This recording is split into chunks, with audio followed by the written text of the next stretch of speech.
para sa mga baguhan na nag-aalaga ng mga uh, manok, hindi mo naman kailangan magkaroon ng malaking gastos dito. So, tulad po ng sa akin, ito po ay 3 days old na mga chicks, no?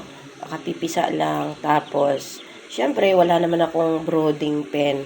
So, gumamit lang ako, madiscarding paraan po, bilang baguhan at nagtitipid talaga. Wala pang magandang puhunan, ay gumamit lang po ako ng recycled na karton po.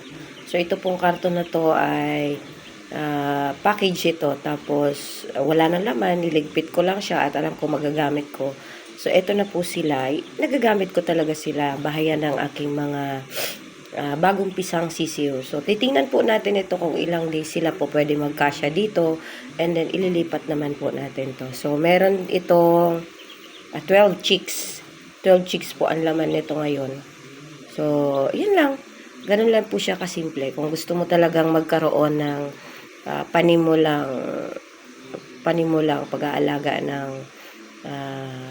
mga manok, sisiw, magandang simula na po ito. Diskarte, malupit na diskarte para sa mga wala pang malaking puhunan. Sa mga nagsisipula pa lang katulad ko.